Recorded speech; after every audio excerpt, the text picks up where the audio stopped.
wabarakatuh. Perkenalkan, nama saya Sri Devi dengan NIM 2320203861211068. Di sini saya akan mempresentasikan PowerPoint saya yang berjudul Liability and Equity Management. Baik, adapun yang akan saya bahas yang pertama yaitu pendahuluan, kemudian ada manajemen liability, kemudian ada manajemen ekuitas, dan yang terakhir ada kesimpulan.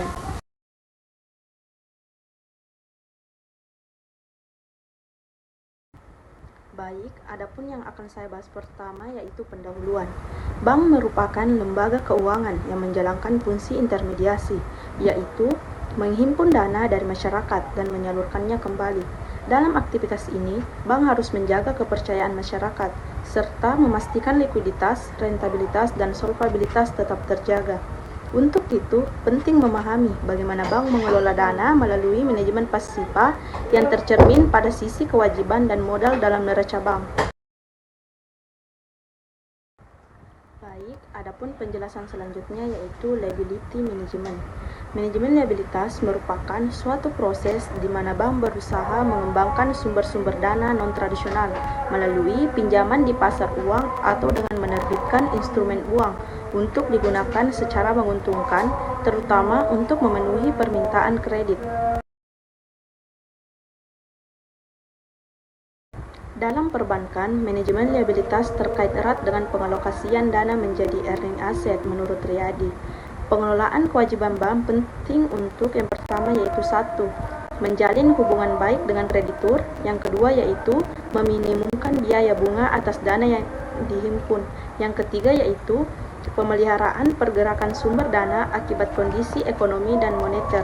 Yang keempat yaitu menciptakan surat-surat berharga dalam rangka purchase funds. Yang kelima yaitu meningkatkan hubungan koresponden dengan lembaga keuangan atau bank lain agar money market line yang diperoleh dapat dipertahankan dan setiap saat dapat digunakan jika bank dalam posisi kesulitan likuiditas atau menjaga hubungan yang sudah terbina.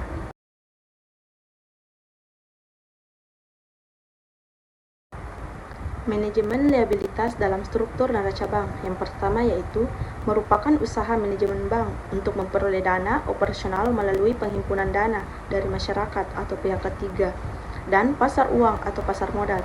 Yang kedua yaitu dana dari simpanan masyarakat dan pasar modal menjadi sumber utama dibandingkan modal sendiri. Yang ketiga yaitu manajemen liabilitas sangat penting dalam tata kelola bank yang sehat.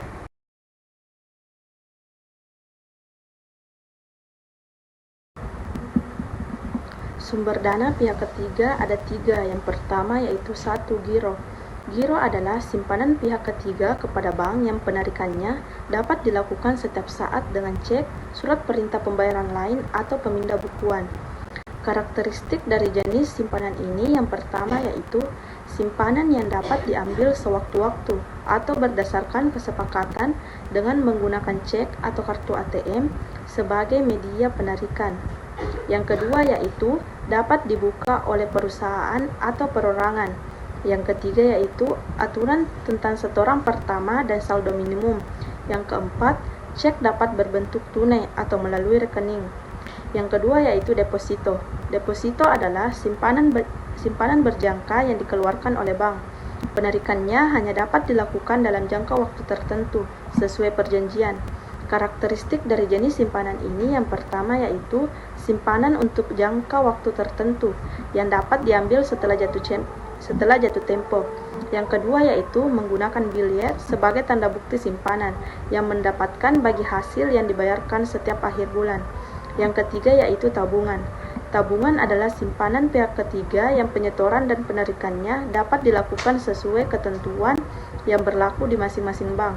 Karakteristik dari jenis simpanan ini yang pertama yaitu simpanan yang dapat diambil berdasarkan kesepakatan dengan menggunakan buku tabungan atau kartu ATM sebagai alat penarikan. Yang kedua yaitu buku tabungan merupakan bukti kepemilikan dari pemegang rekening. Yang ketiga yaitu aturan tentang setoran pertama dan saldo minimum. Pertama yaitu kewajiban segera yang dapat dibayar, merupakan kewajiban rupiah yang dapat ditagih oleh pemiliknya dan harus segera dibayar. Misalnya, transfer masuk yang belum dibayar, hasil inkaso keluar yang belum dibayar, dan semua kewajiban bank seperti pemerintah pusat, seperti PPh, PBB, serta kewajiban pajak lainnya, di mana bank bertindak sebagai wapu yang harus segera disetorkan ke kas negara. Yang kedua yaitu surat berharga yang dapat diterbitkan. Untuk perhitungan komponen dana pihak ketiga yang berkaitan dengan besarnya GWM, maka semua surat pengakuan hutang jangka pendek dan jangka panjang dalam rupiah yang diterbitkan oleh bank kepada pihak ketiga bukan bank, seperti SPBU dan obligasi, termasuk dalam kelompok dana pihak ketiga untuk perhitungan GWM. Yang ketiga yaitu pinjaman yang diterima termasuk pinjaman dalam rupiah dari pihak ketiga, bukan bank, berupa pinjaman, subordinasi, dana kelolaan, dan pinjaman-pinjaman lainnya yang diterima oleh bank. Yang keempat yaitu setoran jaminan. Untuk transaksi seperti pembukaan, bank mewajibkan nasabah menyetor sejumlah uang sebagai jaminan. Setoran ini menjadi sumber dana murah bagi bank dan termasuk semua setoran pihak ketiga kepada bank untuk suatu transaksi, termasuk penerbitan.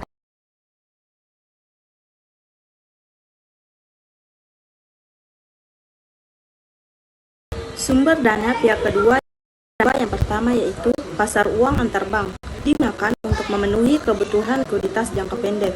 Yang kedua yaitu pasar modal dana, diperoleh dengan menerbitkan obligasi atau surat berharga jangka panjang lainnya.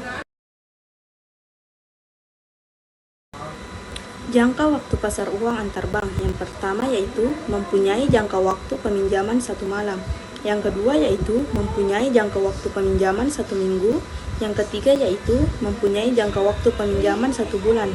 Yang keempat yaitu mempunyai jangka waktu peminjaman 3 bulan. Yang kelima yaitu mempunyai jangka waktu peminjaman 6 bulan. Yang keenam yaitu mempunyai jangka waktu peminjaman 1 tahun.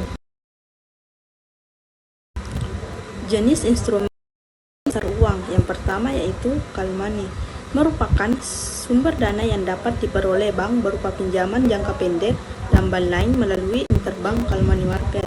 Yang kedua yaitu commercial paper, adalah surat berharga pasar uang yang berbentuk unsecured bearer notes dan berjangka waktu pendek. Yang ketiga yaitu pinjaman antar bank. Kebutuhan pendanaan kegiatan usaha suatu bank dapat juga diperoleh dari pinjaman jangka pendek dan menengah dan bank lain. Yang keempat yaitu kredit likuiditas Bank Indonesia.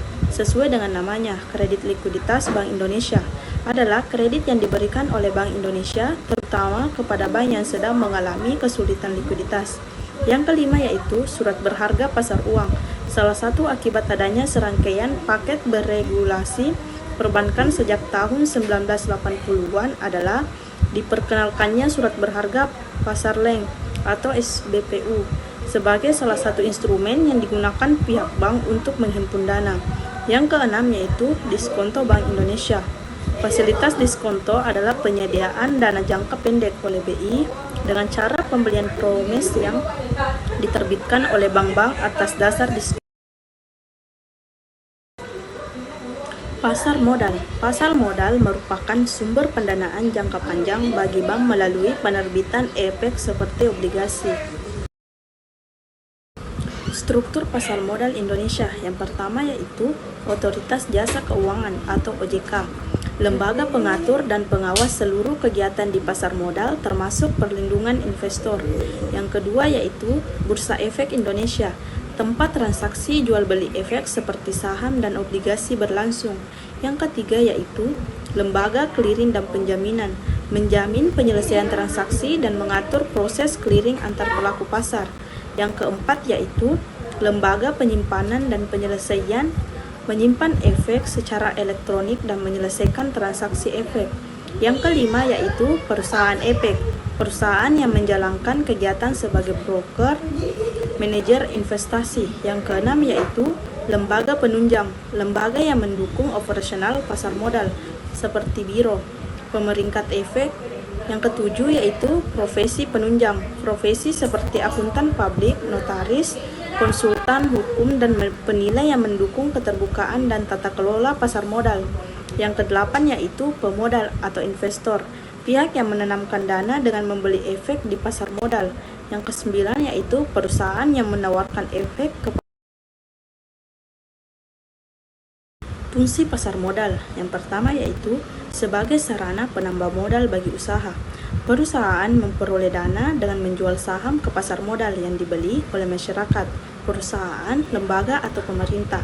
Yang kedua yaitu sebagai sarana pemerataan pendapatan. Saham yang dibeli akan memberikan dividen kepada pemiliknya sehingga menjadi sarana pemerataan pendapatan. Yang ketiga yaitu sebagai sarana peningkatan kapasitas produksi.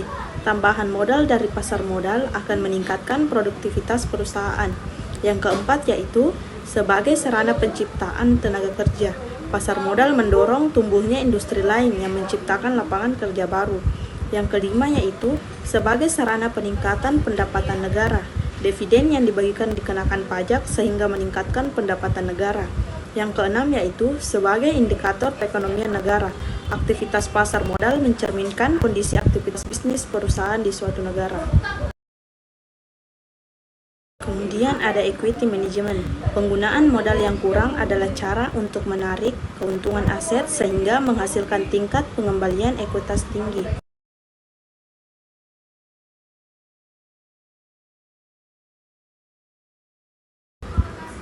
Komponen modal menurut PSAK yang pertama yaitu 1. Modal inti. Modal inti disebut juga dengan tier 1, terdiri dari modal di-store. Modal yang telah di-store secara efektif oleh pemilik bank bagi bank yang berbentuk hukum koperasi. Modal di-store terdiri atas simpanan pokok, simpanan wajib, dan modal penyertaan. Yang kedua yaitu agio saham, selisih lebih setoran modal yang diterima oleh bank yang dikarenakan harga saham melebihi dengan nilai nominal saham. Yang ketiga yaitu modal sumbangan. Modal sumbangan diperoleh dari sumbangan saham, termasuk selisih antara nilai yang tercatat dengan harga jual, modal donasi, dan lain-lain. Yang keempat yaitu cadangan. Cadangan umum yaitu cadangan yang dibentuk dari penyisihan saldo laba, yang mendapat persetujuan dari rapat umum pemegang saham. Cadangan tujuan yaitu cadangan yang dibentuk untuk tujuan tertentu.